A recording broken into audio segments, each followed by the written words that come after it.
Life, it comes at us like a train with all its ups and downs, its pains and its joys. How do we deal with it? How do we process it? How do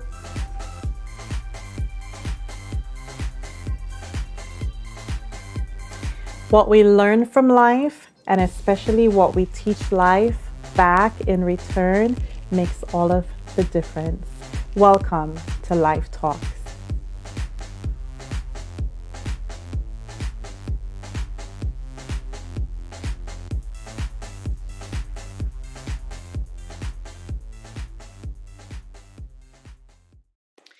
Welcome to another episode of Life Talks. I am really excited to come back again and to bring another one of my, I call friend guests, who are experts in the field pertaining to anything we need to know where COVID-19 is concerned. I really had a hope that we would not be talking about this in April, but it seems like we're here for a little bit longer. And so I'm seeking to bring on individuals who are either on the front line or who are acutely knowledgeable of the effects of COVID-19 so that we can be a little bit more educated. I know that when this had just begun, we were all in a state of panic, per se, because this was an unknown territory, and so we're in uncharted waters. But now that we have our medical personnel learning more about this virus, it's been a little bit longer, and we know some more things that the public needs to know. I'm really happy to have this platform to bring some information to you.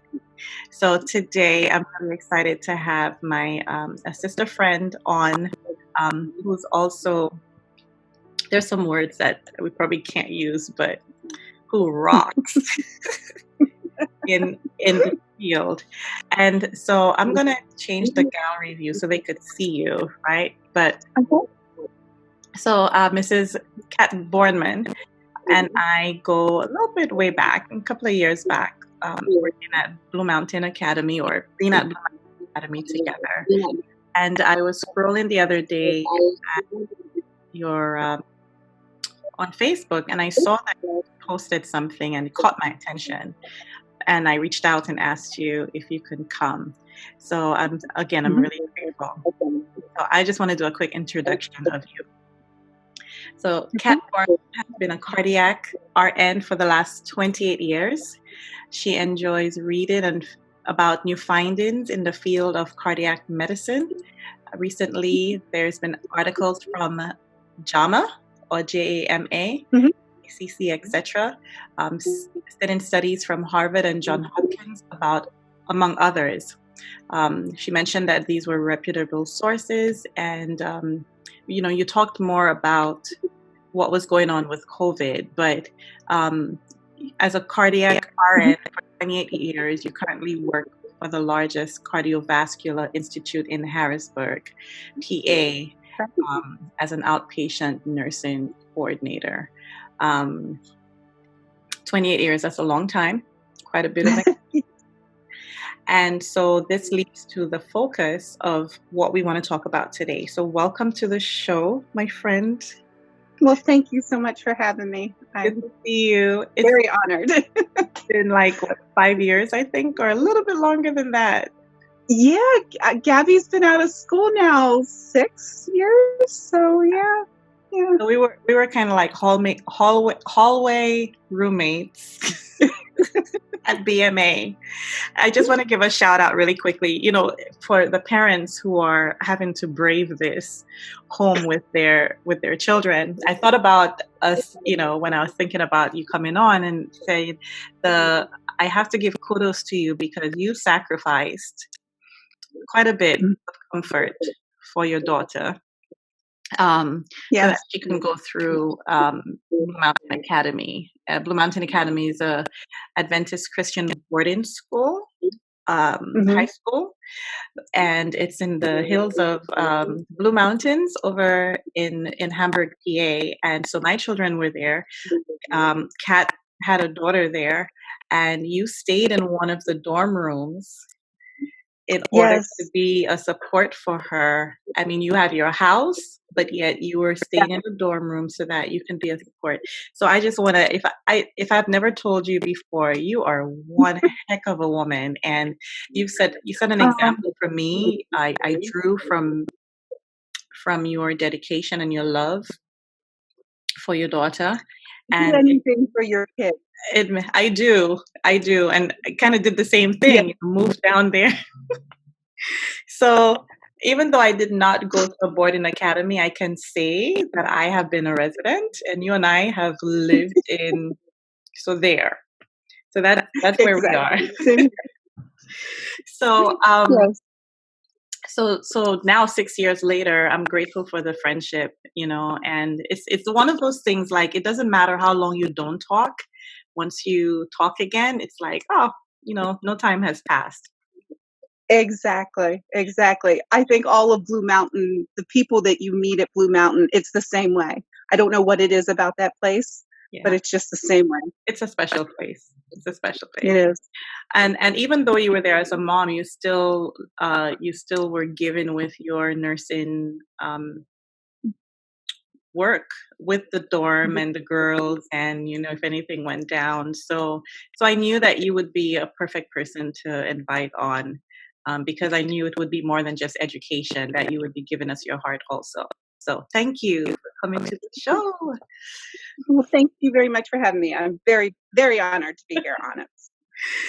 So you mentioned, okay, so you're a cardiac RN, and so we want to talk specifically about COVID-19, and the heart, right?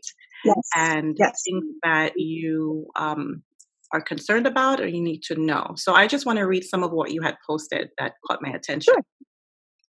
You said many people contacting COVID are showing elevated cardiac enzymes and inflammatory markers. Even those without prior cardiac history or illness, 20 to 30% of these go on to develop cardiomyopathy. Did I say it right? Cardiomyopathy, yes. Which is a decreased heart function during Mhm. treatment. And you said, I'm not posting this to cause more fear, but to inform and educate you. Even if you survive COVID, you may have damage that is going to affect your quality of life. Remember this as you protest social distancing, mask wearing, and other measures instituted for safety. How much is your health worth to you? That was very sobering. Mhm. We'll talk about, the safety precautions that we were asked to take. But can you please share with us more about this heart situation and the risks of our heart Yeah, with COVID? sure. Um, there are three ways that people present with heart related issues with COVID. Um, one of them is if you have heart disease, if you've already had heart surgery, heart stents, or you have a known cardiomyopathy, decreased heart function. For you, for a person who has known heart disease and they test positive for COVID,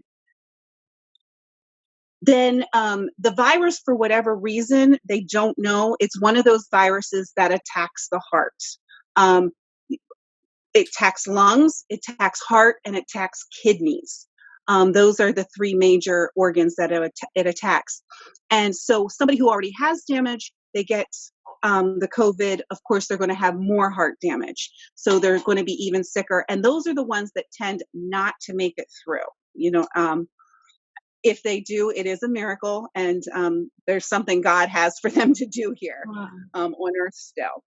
The other one is the second cardiac section are those who have never been diagnosed with heart disease before, but they have something underlying that hasn't been diagnosed yet. That's your person who may have plaque buildup in their arteries to their heart. Um, they have a little bit of high cholesterol, they have some plaque buildup to their heart. And if there wasn't COVID-19, it might take a little while for it to become an issue. But when COVID-19 enters the body and increases those inflammatory markers, the inflammation in the arteries makes that plaque that's already there very unstable. So it breaks off, and that's where you get the heart attacks and the strokes coming from. So they don't have known heart disease, but they had an underlying plaque issue. And then we have, and I think this one's the scariest of all, are the people who have no known heart disease. And for whatever reason, this virus goes in and attacks their heart, and it starts attacking the muscles of the heart. And the issue with heart muscle is once it's damaged, it can't be replaced. A lot of your other cells will replenish themselves. Yeah. So once heart muscle cells die, they cannot come back. So if somebody has a heart attack, we look at how much heart muscle has been damaged, because then we have to deal with that damaged heart muscle. It's never going to return. Wow. So that is very sobering. Yes, so it is. In somebody who is very, it's not necessarily just very young, it's somebody who, for whatever reason, this virus just goes in and attacks their heart. We have had we've been very lucky here in Harrisburg, Pennsylvania. We have not seen a huge influx. Just 2 hours away in Philadelphia, it's been pretty bad. We did extensive measures and haven't seen a lot. We're not overrun with it. We have definitely in our units, but we have seen people coming in not with shortness of breath, not with a cough, and not with fever. They're coming in with symptoms of a heart attack. Wow. And when we first discovered this, they were coming in and we were doing heart caths on them, catheterizations to look to see internally how much plaque buildup they have. But these people were having clean heart caths, but still having symptoms of a heart attack, very high cardiac enzymes. The enzymes of it's heart muscles, when they die, they release this enzyme, and we can track that in the blood. And that's what we're looking for when somebody's having a heart attack. So they have high cardiac enzymes, but they don't have any plaque buildup. And so there's really nothing to cause a heart attack, but they're losing heart function. Wow. So hold on. So wait, let me just get clarification here. So you're saying heart enzymes are present or released when the heart muscles die? Yes. Okay. At any time in your body, you're going to have cells replenish and cells die and replenish. Your heart cells, though, they do die and replenish in natural, but when you damage a heart cell, it can't replenish. Okay, so there's a difference with damage and death. Death, yes, yes. Okay. So when a heart cell dies and it releases these enzymes, and that's what we track. When someone is having a heart attack and they come into the emergency room, first thing we draw are cardiac enzymes, and we look for specific ones called troponins. If those are elevated, they're very heart specific. So we know that most likely there's some reason for the heart muscle to be dying, for cells to be dying in the heart, and we need to look for the cause of that. Generally, it's because they have a blockage to their heart in one of their arteries. We go in, we do a heart cath, we unblock it. Whatever cells have already died, they will not replenish. Cells that have been hurt, or we called it stunned, the technical name for it is ischemia, but if they become stunned, they will eventually work themselves back. Okay. But the ones that die, you can't get back. These people without any cardiac history are coming in with heart attack, high enzymes, but no blockages. Wow. It's just the virus itself attacking the heart muscle. When heart muscle dies, the thing that we look for is how much function is left. It is measured by what's called the ejection fraction of the heart. A normal, we call it EF. A normal EF is 55 to 70%. Okay, that's on a normal person. Anything below 40, we consider you've got cardiomyopathy, you've got damaged heart function. The issue becomes, for instance, my dad had a heart attack when he was 58. He has lived, he's 76 now. He has lived for this long with an ejection fraction of 40 to 42%. It's where he lives. He's fine. I mean, he's on medication. We check him frequently, but he can live a fairly normal life. The issue when it gets below 40, there's all kinds of things that can cause. It can cause swelling in your lower extremities that it's hard to control. It causes cardiac heart rhythms that can be life-threatening. Sometimes you have to have either a defibrillator placed, an internal defibrillator, or a pacemaker put in to help keep those rhythms normal, because the decreased pumping capacity of your heart, or the ejection fraction, it causes your heart not to pump efficiently. Those with congestive heart failure, that's because they have a decreased heart pumping. And congestive heart failure is one of the expensive health issues in America for heart-related issue. It's a lot of rehospitalizations. People go in and out of the hospital because it's hard to keep them regulated. Their quality of life just is not as well. And unfortunately, fortunately or unfortunately, I don't know how you look at this, if you're young enough, you can be placed on a heart transplant list. But that in and of itself has a lot of issues that need to be, addressed.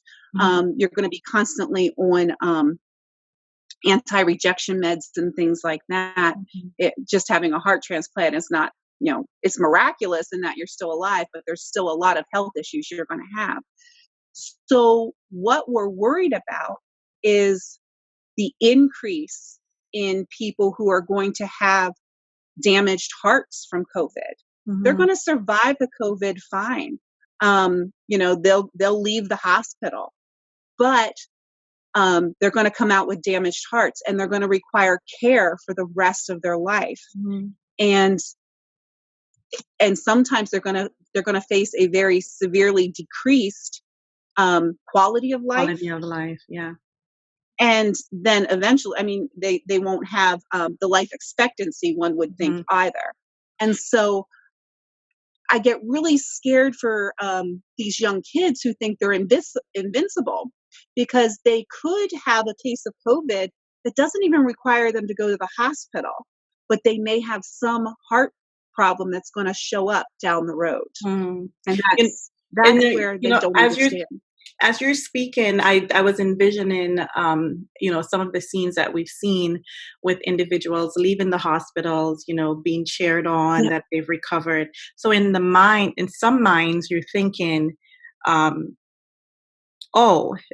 went through, they dodged the bullet of the worst, because from what we understand, once you're on a ventilator, it's hard for you to come off. From what I've seen, most of the cases who have died were on ventilators, right? Correct. And so you see someone leaving the hospital and everybody's cheering them on, and they've beat COVID. So as you're speaking, I'm saying, oh, man, but later on, we're gonna see the actual effects of this Yes. virus when people are trying to get back to that same level um, of life, Hmm. and as you say, the quality of life, and then realize, wait, something's not right, something's off. So Exactly. it's good that we know, so what do we do? Are we asking, let's just say, for instance, for me, I come out, I have COVID and I've recovered.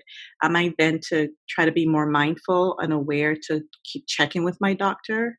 Um, keep Yes. those If you, appointments and so forth? yes. Um, Nothing has been, no follow up treatment has been developed yet as from the American Cardiology Council, but it's coming, I'm sure, as to what will be expected to monitor people who have had COVID. Um, Another place where we see people who, a section of people who have decreased heart function or are at risk for decreased heart function are patients who have cancer and are undergoing chemotherapies. Some of the chemotherapy drugs are very toxic to the heart.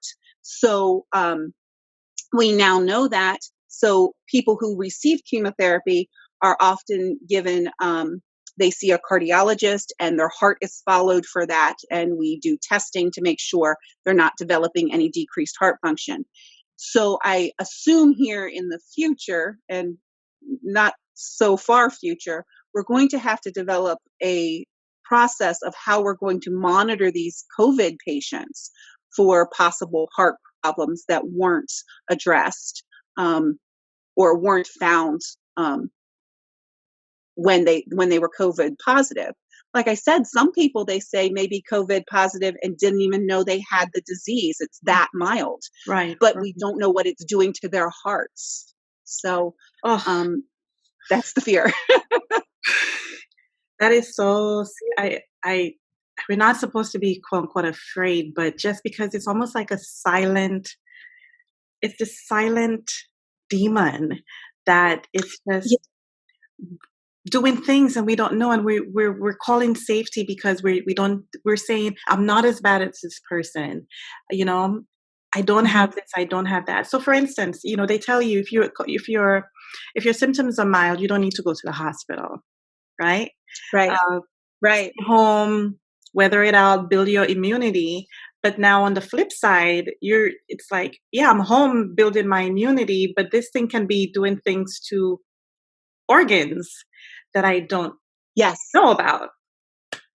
All right. Well, Right. this Which is is going to be, crazy. it's something we're going to have to monitor in the future, and it may be a while till we know the full effects of what it's done to people's organs who didn't have a severe case. Wow. So this leads me to, and thank you again. This is such an important conversation, and now kind of going under the layers of not just, oh, you get the virus, but now let's talk about Mhm. different specific areas where the virus is affecting. So Mhm. thank you so much, Kat. You kind of put a plea out saying, hey, this is why I need people to um, practice physical distancing, to wear your Yes. masks, to take the precautions. I felt it when you wrote it, that you were literally like pleading and begging based on this information that you have, obviously that we don't Yes. have. But again, tell, talk to the people who are watching right now and tell us why, as a medical personnel, why you need us to please adhere to those precautions. I come from this very personal levels. I myself was, it was after we left BMA, I was diagnosed with an autoimmune disorder called pemphigus. I have to undergo chemotherapy every so often to keep this at bay, this autoimmune disorder at bay. So I have a weakened immune system. Okay. So my daughters both have an autoimmune disorder. They've both been diagnosed with Graves' disease. And they're both nurses. My oldest is currently working on a COVID unit. So yes, her unit in the hospital has been changed to a COVID unit.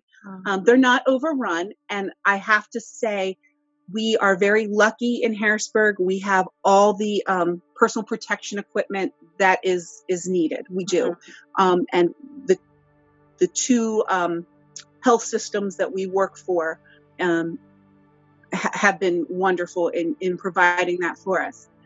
But she's working with COVID positive patients, and she has an autoimmune disorder.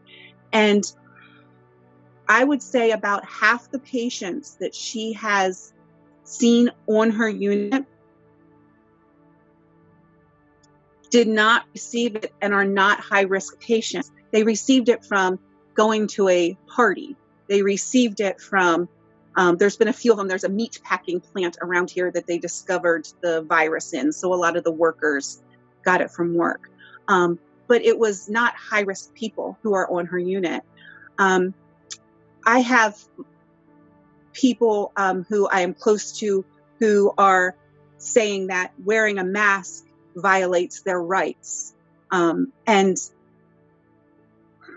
it's very disheartening to me that they wouldn't want to protect somebody else who can't maybe protect themselves. I get it. I have asthma. I don't like wearing the mask. It makes me claustrophobic, but I do it because I know that is what is best. Masks are not perfect. They won't prevent 100% of transmission, but they do decrease the amount of transmission we have. So any decrease, one life saved, one heart cell saved, I think is worth the price of a mask. Yeah. I just really do. I have seen, in my 28 years, I have seen young people, I'm talking 20-year-olds with severe cardiomyopathy. These are people who do not get to live a normal life. And it saddens me that this could be an outcome for some of these people, an unknown outcome at this point. I just, if you're not worried about getting it yourself, please just wear the mask to make somebody else safer. You don't know who you're protecting by wearing it. Yeah. Thank you so much. I want to bawl. Just because it hits close to home. And, my Vicky has Crohn's. Yes. And it's just do it for somebody else. If I make it personal, do it for my child, Yes. Yes. So I hope that, exactly. I hope that you our viewers can understand and that you are doing it. If you are doing it, thank you. If you're not doing it, we appeal to you to please start. Kat, would you come back with us for a follow-up later on? Oh, sure. Another time? Sure. Okay. I would definitely love to. All right. Thank you so much. We appreciate you. Oh, you're welcome. And we'll see you next time. All right. Sounds great. Thanks a lot, LaToya.